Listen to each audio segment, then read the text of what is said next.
Hello guys! Today we are at my soldering station, which I wanted to show you for quite some time. So let's have that started because I'm kind of losing a light here. Let's start with a biggest one. I have a soldering pan. Why it's so special for me and I can't work other way because it's spinning. For soldering, I want to have that spinning. It's just so good when you can look from different angles how your piece is looking like, just to put more blocks on it too. For that, it's really great to have honeycomb because you can play around with different heights and that kind of thing. And I work with honeycomb and I work with charcoal block. So on charcoal blocks, I always melt my solder balls and solder it that way. I will talk more specifically about why I'm using honeycomb, why I'm using charcoal blocks to solder on the next videos. In this pan, we have GRS third arm. I have actually two. One is cheap one is more expensive one, and I use both and I will explain you why I'm using both. This one is the third one. Molding base actually acts the same like you would have a third arm, but it's a bit different and it's a bit more and less at the same time. I will talk about third arm more on my next video, maybe. I think it will be on my next video because it's really interesting topic for me. Soldering is kind of my favorite activity in jewelry making. It is a journey when it comes to solder, really. When it becomes your second nature, it takes a lot of time. It actually looks really simple and easy, but when it comes to my experience, and I know a lot of jewelers, it takes time. It is a process, okay? So be patient. What is that? We have tweezers, and this is really small tweezers. It doesn't matter what you have. For me, it's really nice to hold things with it because it's really narrow and small and you can get into places. I even use it to take it out from soldering liquid, put my pieces in it and take it out. What else we have is titanium stick for solder. It's actually for picking solder.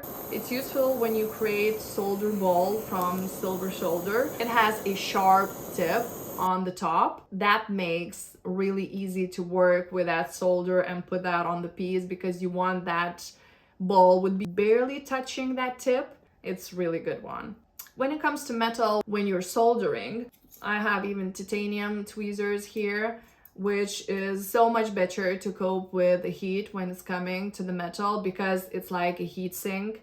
You have to learn how to actually work with it, and on that topic I will talk more for sure. But for now, I would say that titanium is way more lasting because cheap metal, it's not really good to cope with the heat and it can split and you don't have tweezers anymore to hold the piece good, if that makes sense. Okay, what we have more that you can't live without in any soldering station is these pliers. One is copper and one is brass. These pliers I use when I want to put my solder things into the pickle because you don't want that pickle would touch different kind of metal. So you want to use copper and you want to use a brass, one of them, when you want to take them out too. And what I have more is really random. It's really dirty and rustic too. I use it for cutting, to cut my solder pieces. I end up cutting with these pliers. I organize it in a random container actually. So we have Sharpie. Sharpie is really great friend if you are making jewelry. I will talk about Sharpies too. We have another titanium tweezers. We have a solder picking, which is looking like that. Soldering with titanium and with not titanium. I don't even know why I even have that. We have paintbrushes. I use paintbrushes for my solder borax to put on the piece. This is really small one, just basic paintbrushes. What we have more is my water cup. I hold the water in it. Sometimes you need water with this third arm, so I'm just pouring water everywhere from this one. We have random container, which is dirty because I used third arm moldable one. So it's that. I have my beautiful lighter here. A lot of people actually asked me what it is. It's really like antique, old school, but I really love it. You see that on my videos all the time, how I'm lighting that up, because I really enjoy that. I enjoy how it looks, how it feels. You know, I like vintage stuff. Their quality is on point. I don't even know how it calls. It has metal wire square here too. It's actually for soldering when you want to solder your piece from under. I'm more like charcoal block girl, so I'm always on that charcoal block. I don't know, it's just like soldering goes better on it. Maybe, so it depends like what you're soldering, what you're working on. Sometimes it gets in a way because you're losing a lot of heat because it goes out everywhere. It's like, you know, empty space here, so nothing is holding your heat here.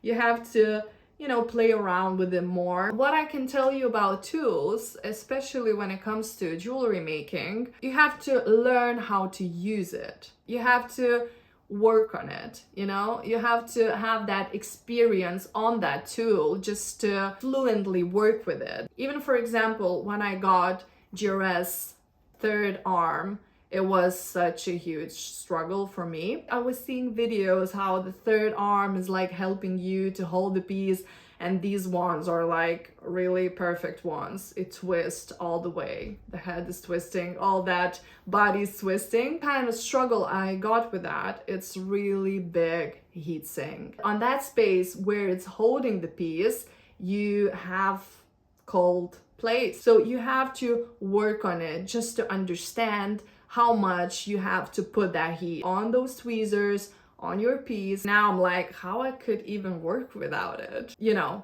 you really can. But when you get used to it, it's just like, you know, your third hand, really. So what I have more on my bench, these two torches. When I have bigger piece, I want bigger flame, and I just fill them both with gas, and sometimes one is ending and I'm taking other one. So basically it's like that. And to put a light on it, it's really easy. You just have to push it and you have the light going. So it's really simple, easy, and understandable. When I started my jewelry journey, I had really small one, like really small torch one with narrow flame on it. So I would suggest go with smaller one first, just to understand that heat spot more. And when it comes to torches, I work with Sievert one. It's just random torch, putting flame on my pieces, and I have like a gas tank under my table. I have just really big filter under my table. I have a window here, so I'm always opening the window when I'm working. With soldering, it is like that. You have to use your masks, you have to use your googles, you know, like really you have to use it. I'm sometimes really bad with that, but I'm trying to get better. Sometimes when you hit the piece, it can fly away if you're not careful with your third arms, or, you know, just like heating too much something, or you even have really small solder on it, and sometimes it just like jumps when it has that heat. You want to make sure to have a good cover. I would suggest leather apron. I made that myself. You have a lot of choices in the market. I would suggest really to have sturdy one, because when the hot piece is getting on you, it's just burning straight away, like it leaves holes, you know? So make sure to have good protection. I'm saying that to myself as well. What I have more is this guy. It's really dirty. As I told you, I didn't prepare a clean table for you. I'm just showing how it is. I'm using this container just to keep small amount of soldering liquid. Yes, I'm using liquid now. I was using borax for 3-4 years, and then I gone to liquid, but I sometimes use borax too and make out of comb. I have few combs with me. What do you have more? And we have a silver solder. I always work just with a hard silver solder. I roll and thin it out with my rolling mill, and then I cut solder pieces and solder with that. So this is essential. and a crock pot. I'm using my crock pot for pickle solution when I'm soldering and I need to clean my pieces after soldering. So basically it's just that about it. What I have more, which I almost forgot, it's big.